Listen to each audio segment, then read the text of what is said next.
the computer in the right spot there?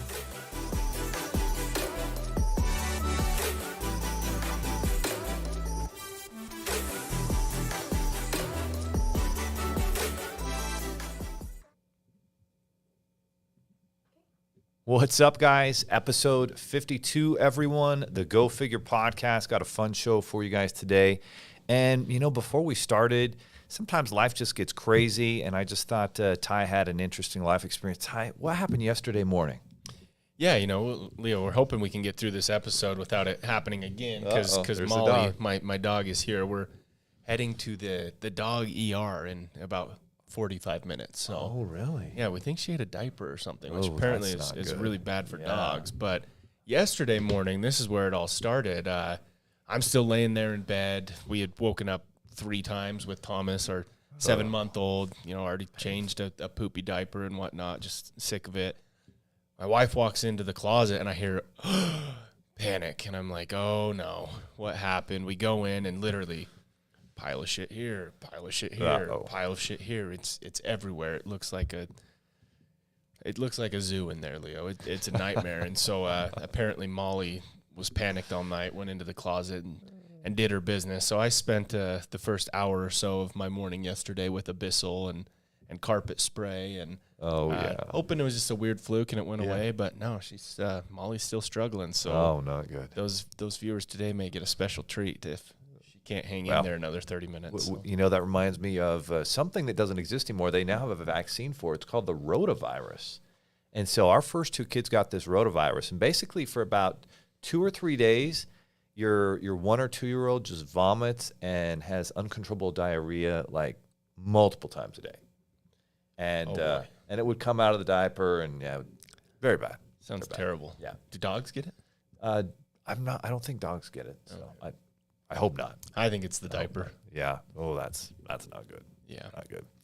Well, anyway, today's episode 52, we've got some fun topics we're going to be diving into. Topic number 1 is, a lot of you are in the business finance space and you're wondering, well, what are the best industries out there that actually need access to funding right now that you can partner up with, that you can, search and kind of focus on. So I thought it'd be fun to kind of talk about what are we seeing right now in 2023 as we, head into the last 4.5 months. Unbelievable. The last 4.5 months of 2023. So we're going to talk about the hottest industries out there to fund right now in 2023. And then we've got a couple mastery topics I thought we could talk about too. Yeah, it's kind of an interesting topic, Leo. We're talking about your credit score and at what point in the, because a perfect credit score is 850. So at what point does it not even matter if your score gets any higher, right? Do you have to get to 850 to get certain funding resources and whatnot? So we're going to dive into that a little bit. That's going to be interesting for sure. Then we got another mastery topic, how important are podcasts to business in 2023, either having one, being on one, or both. So we're going to dive into that topic. And then what do we got on the sports tab? Yeah, we're just going to predict the 4 AFC division winners. Oh, that's going to be good because I think I wrote 6, but I don't know what I was thinking. There's only 4. Yeah, I think there's just 4, but maybe in the future. Yeah, I think 3 of them should be pretty easy picks, but we'll see. It's going to be fun.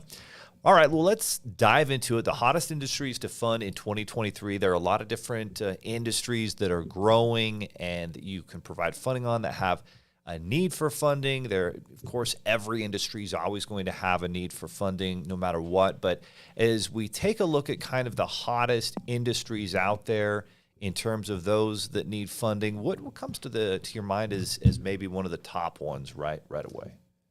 E-commerce, more specifically Amazon sellers, because it's that inventory-driven business. And the reason why it's so hot right now in the last few months is the fourth quarter is when those businesses start to really boom. I saw once that they do like 70 to 80% of their revenue in the fourth quarter. So obviously to get inventory, you have to have capital. And so that's where these inventory-driven e-commerce businesses have been really, really hot from the funding standpoint. No question. I think we've seen a trend that just keeps on increasing. It's not going down. And I remember it was like 4 years ago, I want to say, In 2019, we were going to events and serving some e-commerce businesses, events around the country, from Miami, all these different spots. We had our man Isaac Asiata, former NFL player for the Miami Dolphins, come in and talk to some e-commerce businesses in Miami that we were funding, and they were all super excited. This was like in November, and they were like, oh boy, we've really got to get more money here for inventory so we can take advantage of that fourth quarter. And that trend just seems to be increasing year after year after year. And the other thing that happened is obviously during the pandemic, e-commerce businesses boomed and maybe accelerated where they would have been at a certain level, 5 years later, but instead in 2 or 3 years, they're already at that level just because of the pandemic and the effect that had on people getting used to. I mean, it's funny, like before the pandemic, I didn't really order a lot of food online. I would just go get it, right? Yeah. And then after and during the pandemic, I can't imagine. Like I'm in the car, I'm driving. Last night after a football practice, Jonas, order some Roxberries. I need a protein smoothie because I ran sprints with the kids last night. Oh boy, I beat all of them still. So congratulations, I can still beat 11-year-olds. But my lungs were burning. I was coughing afterwards. The other coaches were laughing. But hey, they didn't run them. I did. Yeah, I'm impressed, Leo. And my other advice to e-commerce businesses, and this is something when I was in e-commerce, a lot of people missed out on. Let me ask you this, Leo, did you get any gift cards for Christmas last year? Oh, absolutely, yes. Jillian, yes, you I get did. any gift cards for Christmas? Well, we're going to put a change to that if you didn't. We gave you, I thought everyone got at least we got a few. Amazon Okay. or something. So you get these gift cards for Christmas. Well, when do you spend those gift cards? Q1. And so a lot of these e-commerce business owners, they get so consumed on focused on, it's all Q4. We've got to have everything ready for Christmas, but they don't realize the millions and millions and millions of dollars that are given away in these gift cards. So they've got to make sure that they're still funding their business and keeping that inventory stocked well into the first quarter.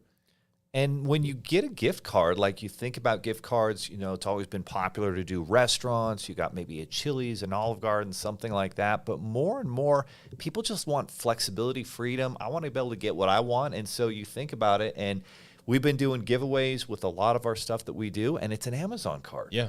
It's an Amazon card. And That's so what I want. yeah, give me an Amazon card. That's what we want. Yep. Maybe it used to be Walmart. Who wants a Walmart card? No, I want Amazon. I don't have to go into Walmart. And of course, you can still order things online on Walmart, but that just doesn't have the connection quite yet, I think, that Amazon Dude, does. going into Walmart sucks.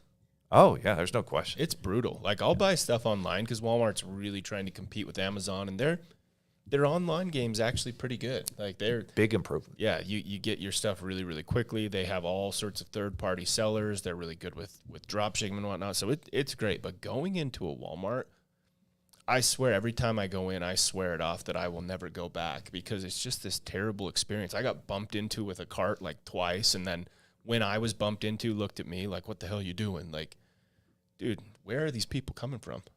It's insane. Yeah, it's there, and there's it always seems like there's some weird people there at Walmart. I'm Yeah. just saying. Why don't they go to Target?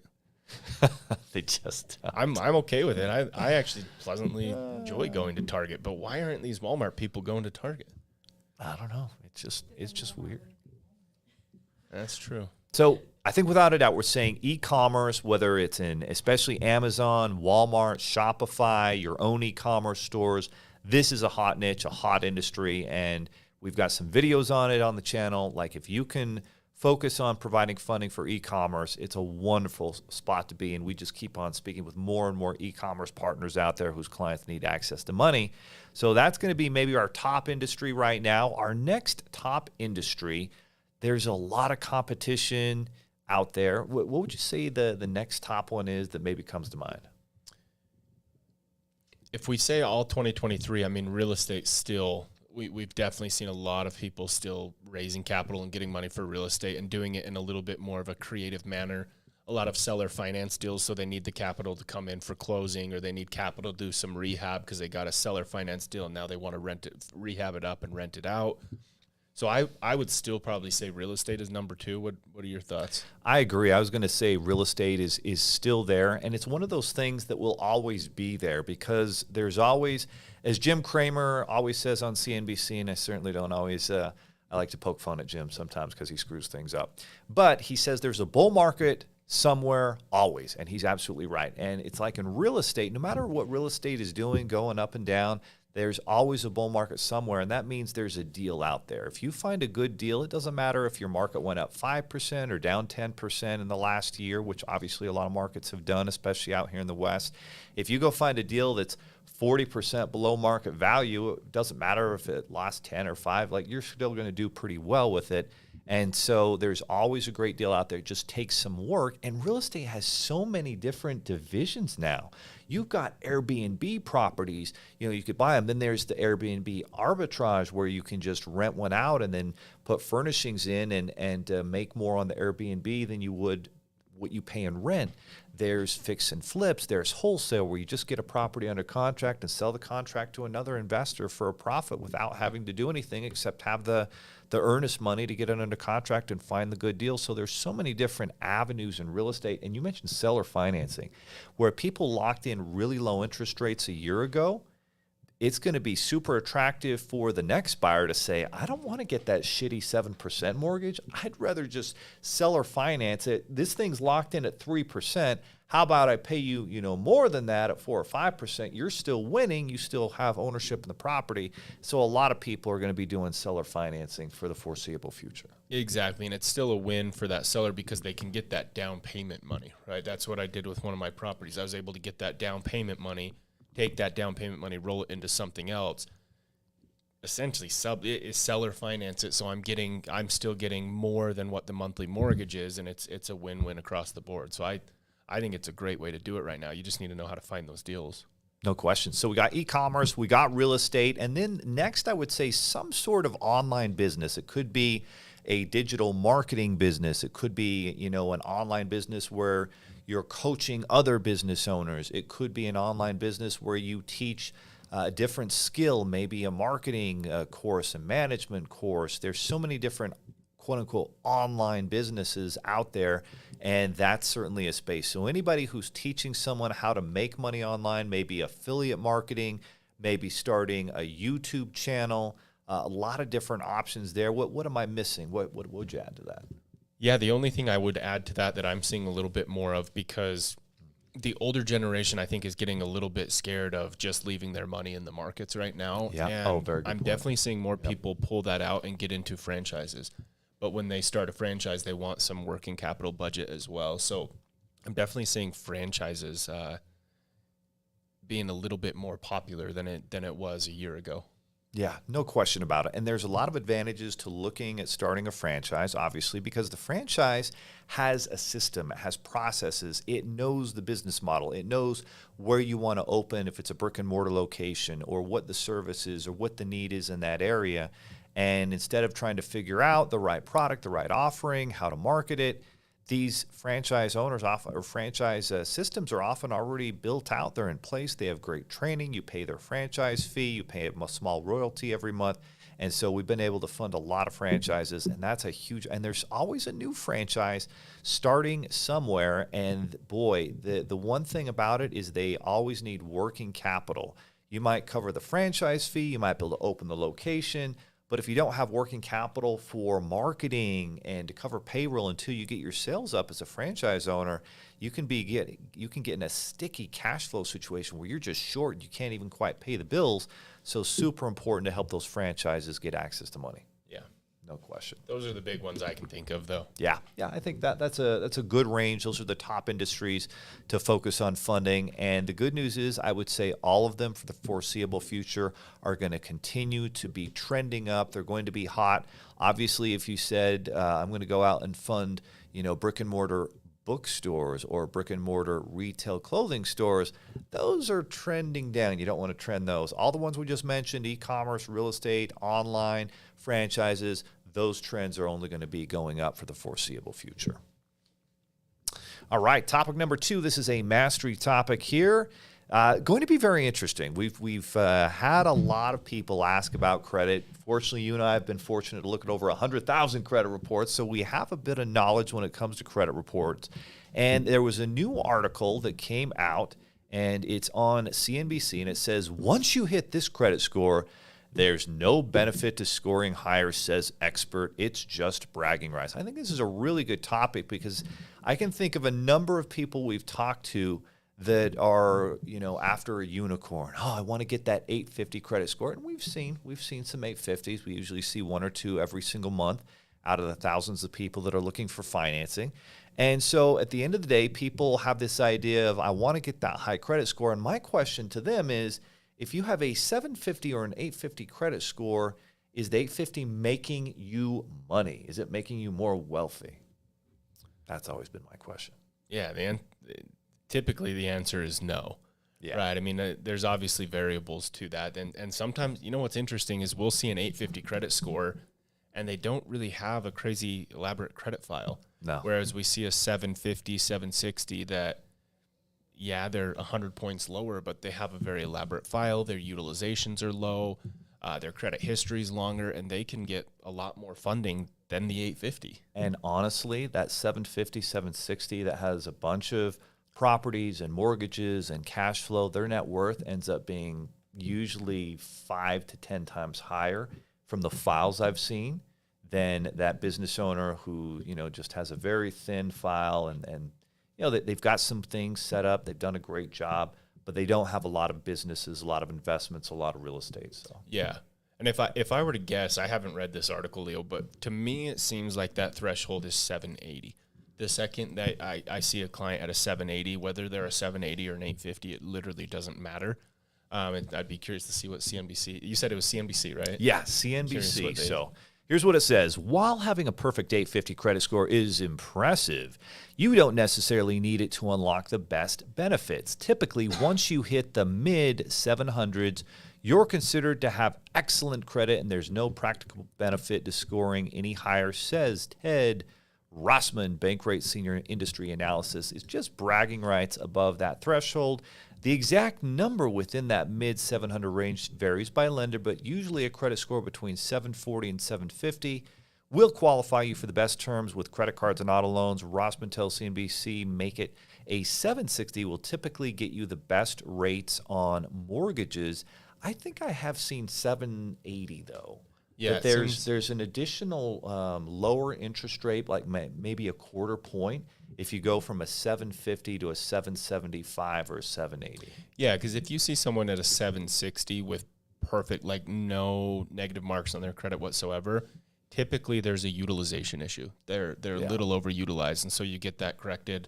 That's where you get closer to the 780 to 790 range, and you can fund just about anyone. But to play the devil's advocate here, if they say it doesn't matter, there's no benefits. I mean, there are still some jobs out there where they check your credit, and if you're competing with someone else and one's a 760 and one's an 800, that could have an impact. There's that dating app that checks your credit now. Some people are really turned on by that 800 I think a score, lot of them have added. I think a lot of those dating apps have added it, and they've got the credit score there in the profile, and it's like, oh, honey, I really want to go out with you, but boy, I just can't do the low credit score. Yeah, this guy seems just as great, just as attractive. Everything's there, but he's an 800. And apples to apples. Oh, 650, 750. Sorry. Yeah.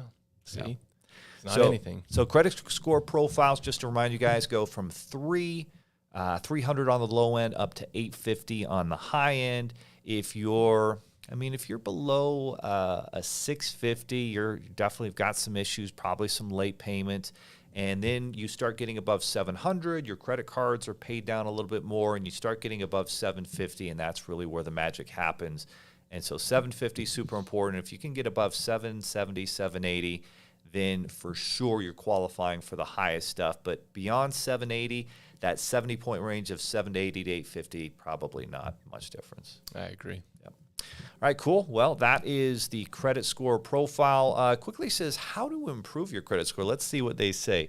Some people may think carrying a balance from month to month on your credit card can help raise your credit score, but that's simply not true. In fact, it will only cost you more money in interest charges, says Rossman.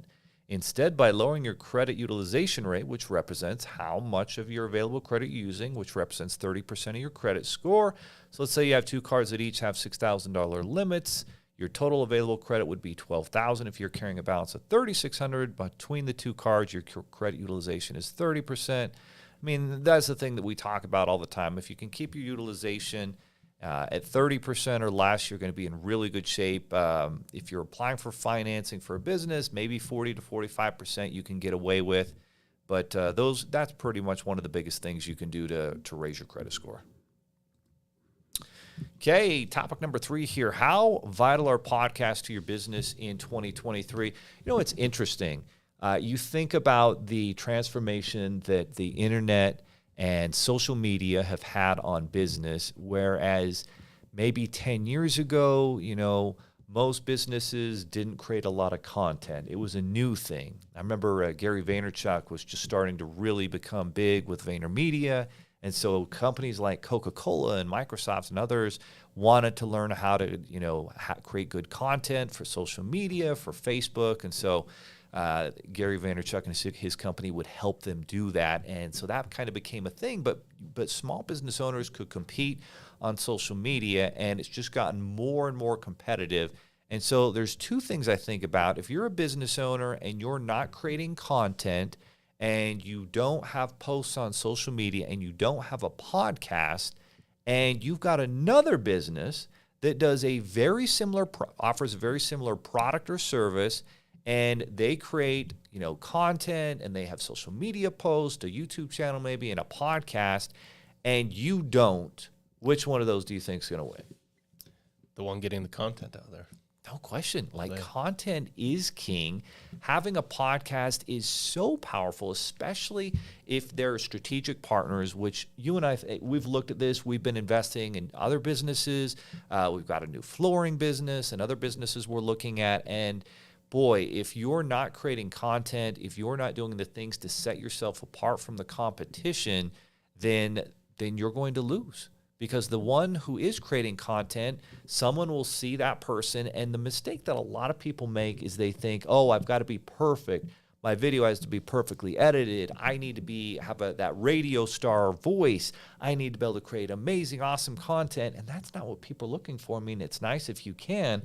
But if you just show that you know what you're talking about and you're an expert in your space, well, I'm going to like that, and I'm going to want to work with you because you're an expert, because you're passionate, you like what you're doing, you do a good job, and you're creating content, and you're answering questions. What are the questions, problems, concerns that your prospects have in your industry that are problems that you can help them solve? Well, when they actually have a need, they're going to go to you. Yeah, you hit the nail on the head there, Leo. It comes down to both sides of it. We look at our podcast, and it's not like we're getting hundreds of thousands of views on these, but we have gotten many, many strategic partners that are bringing us thousands of leads just because they see one little clip or one little short on YouTube and think, hey, that's interesting. They dive into our channel, and all of a sudden they reach out to us. We schedule a call, and we're funding their clients. And then you'd be surprised how many times I talk to a client that I'm serving that says, you know, I actually really resonate with what you and Leo talk about. It's nice to know that the company I'm working with has the same values and principles as I do. And so putting those out there, obviously putting them on your wall in the office is good so that you and your team know what you stand for, but we're coming out and publicly telling people this is what we stand for, this is how we do business, this is what we believe in. If it resonates with you, great. If it doesn't, then find another company. So I think it's really important to put that out there. You never know. It only takes one strategic partner to completely change the scope of your business. Amazing, amazing. So and one of the complicated things I think a lot of people make out of this is I don't have time, you know, to really create content. And the cool thing is in today's world, there's a simple strategy that you can do. If you just do one podcast a week and you film it like this, and it doesn't have to be some elaborate studio. Right now our studio's under construction here. It's going to be awesome when we get it done here in the next couple weeks. But you can do it anywhere. You can do it at your desk. You can do it at a home office. You can do it anywhere where you can just have some good lighting, have some, these lights are cheap, like $200-300. Get the camera. It's probably $1,000. Have someone click record. And then just take that video and audio. It could be 30 minutes that you do once a week. And then you chop it into small videos. You take the audio files and throw it on the podcast platform. You put the video on YouTube. You cut up some short videos, have a video editor, pay them a few bucks, and then put it on all the social media channels and do that once a week. And now you've got content everywhere, and people have a chance to learn more about you. Put those videos on your website. It's going to connect back up to the social media channels, especially YouTube, which is owned by Google, which does SEO for your website and for video. And so it's that simple. So you take a half hour of content once a week, and then you splice it and throw it out there. And now you've got a content creation strategy and a podcast. You can have strategic partners on your podcast. And then you know what else happens is people like, oh, I really like that podcast. And then other big podcasts who they don't know how big your podcast is or is not, but if they listen to an episode and like it, then they're going to invite you to be on their podcast. And then it just goes round and round, and it's just one of those exponential benefits. Alex Hormozi always talks about inputs you can put in that have big leveraged outputs. You put in the leverage, you put in the half hour, create a podcast, and it has all these benefits, and those benefits can last for years. Yeah, and they do. I mean, it's crazy to see these videos that you put out there 2 years ago that are still getting traction and still getting likes. And I think for me, and a lot of people have told me this and asked me this when I said, hey, Leo and I are going to start a podcast. And initially we did it twice a week for an hour. And when you first told me that, I was like, what the hell are we going to talk about twice a week for an hour? And I think other people have thought that too. And other people ask me, Ty, what are you guys going to talk about? Even if it was an hour once a week, even 30 minutes twice a week, how are you going to fill that time? And so I think the biggest thing that you did, and anyone can do this, is you created this outline of key topics or key headers. Like we talk about money, mastery, mindset, freedom, and sports.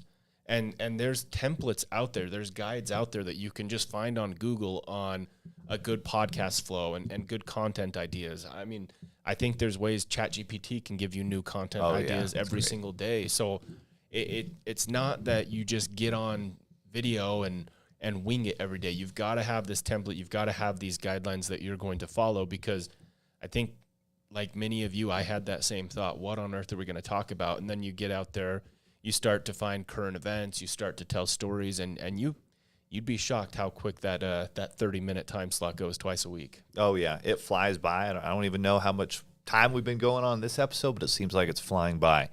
So fantastic stuff. If you haven't started a podcast, a YouTube channel, you should.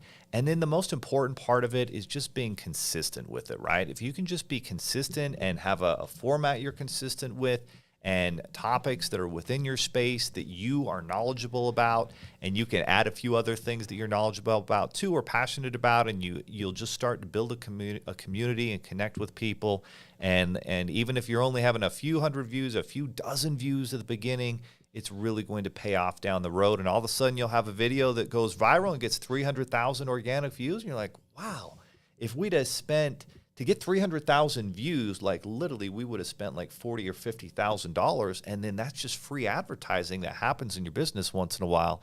But if you're not swinging for the fences, you're never going to hit a home run. You miss all the shots you don't take.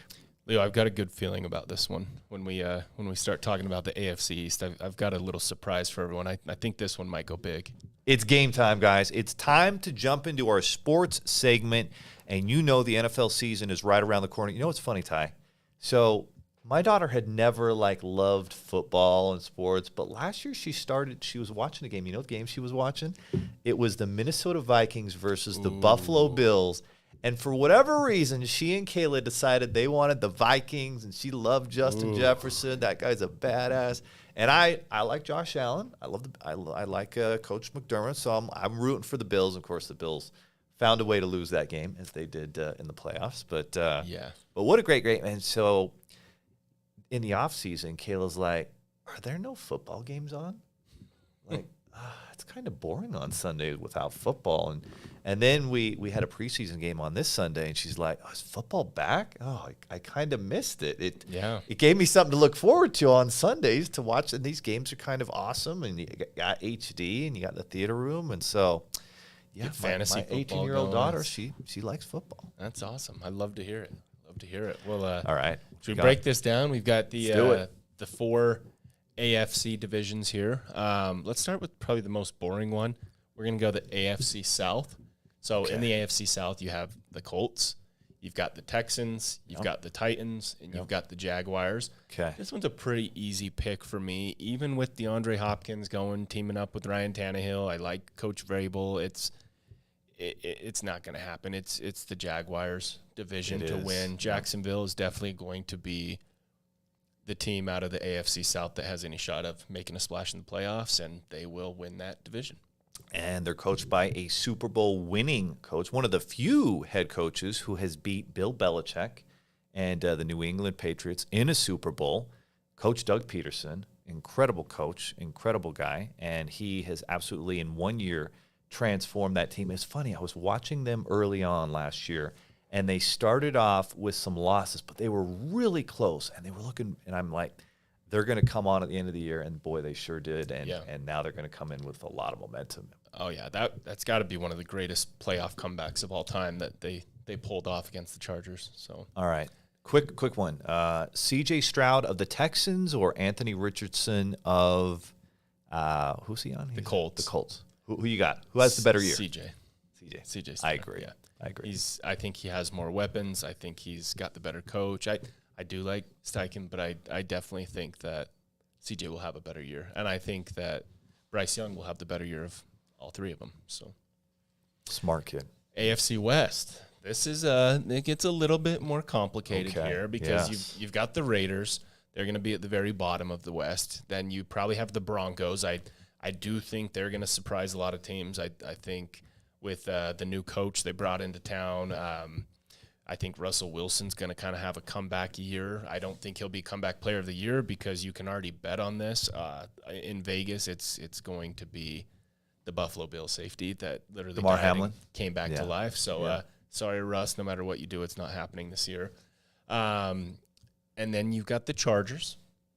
Sneaky Chargers. They're looking really good, but I'm sorry, guys. You've got the Chiefs, and no one is ever going to bet against the Chiefs. I think the Chiefs, more so than previous years, I think they might struggle a little bit the first few weeks. They've got a lot of young talent coming in, a lot of people that are kind of stepping into new roles.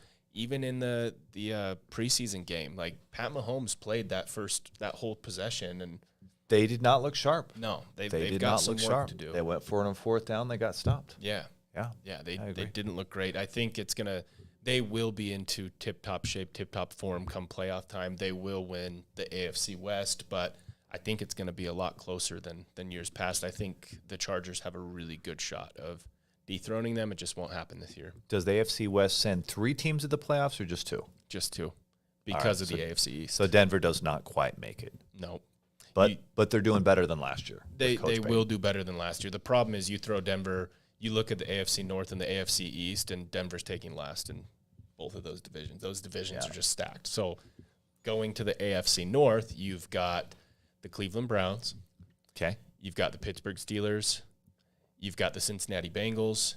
And you've got the Baltimore Ravens. Oh, that's a tough division. That is a very tough division. Very tough. Whoa. And this is probably the toughest one for me to pick. The Steelers and the Browns, it's not happening. They're not there yet. They're going to have – I wouldn't be surprised if all 4 of these teams have winning records. Browns may be right there at 500. But to me, it's Joe Burrow. You break down these teams. Both the Bengals and the Ravens are very, very talented, very well coached. It comes down to the difference maker at quarterback, and Burrow just has that clutch factor that Lamar Jackson does not, plain and simple. He has not. He has not up to this point. He's an incredible athlete, and he's actually a very good quarterback. He makes good decisions. He makes good throws. He's been missing some weapons over the years. This year, he's got more weapons. So he does. He can't really go to that as an excuse. His contract got taken care of. So Baltimore Ravens are all in with Lamar Jackson, and it's up to him to go out and deliver. And I agree. I feel like I almost just feel like it's Eagles and Bengals in the Super Bowl. Yeah, it did. It very well could be. And I don't think Kansas is making it to the Super Bowl this year. No, I think they've got to get a lot of this young talent up to speed. But the problem is Kelsey's getting old. So as Kelsey is getting old. They get All right, on to the AFC East. And here we go. Those of you that don't know, you've got the Patriots, Dolphins, Jets, and the Buffalo Bills in the AFC East. And I'll tell you what, Give me 1 second, Leo. What do we got, Ty? What do we got? I'll be right back. Hold on. He's going to do an assessment. So that AFC East again, we got the Patriots, we got the Dolphins, we got the New York Football Jets, and of course we've got the Buffalo Bills there. So a really good division. That's a tough division, Ty. What's going to go on in the East? I guess we should probably start with, how are the Jets going to play? Well, the Jets will still suck. They're going to be better. They're definitely going to be better. And I love how Hard Knocks is just making Aaron Rodgers seem like such this cool, badass guy, because he's not. He's a dick, and nobody likes him. Sorry, Aaron Rodgers. You're not going to do any better for the New York Jets. It's just not going to happen. You're going to likely get double-dipped by the Bills, likely get double-dipped by the Dolphins. You'll probably split with the Patriots, but it's just not going to happen. This is the Dolphins division. It's our time. We're the only team to ever be perfect. Granted, it was 1972, but still the only team to ever be perfect and win the Super Bowl. Fins up, baby. This jersey signed. Jalen Waddle is going to set some records. And there's just too much speed, too much firepower. Tua did jiu-jitsu all off season. It's time. Fins up. I'm glad you pointed that out. I read through an entire article. He really did a lot of jiu-jitsu. In jiu-jitsu, you learn how to fall, you learn how to take hits, you learn how to take throws, and that's absolutely. And you know what else? He looks thick. He looks so strong. He's ready. He's ready. Yeah. They've got all the weapons. Their defense is better than last year. They are going to look dangerous. Oh, yeah. We've got two guys in the backfield running sub-4 440s. The rookie, I've heard his name pronounced 3 different times now. Devon Achane, Devon Achane, Devon Achaney.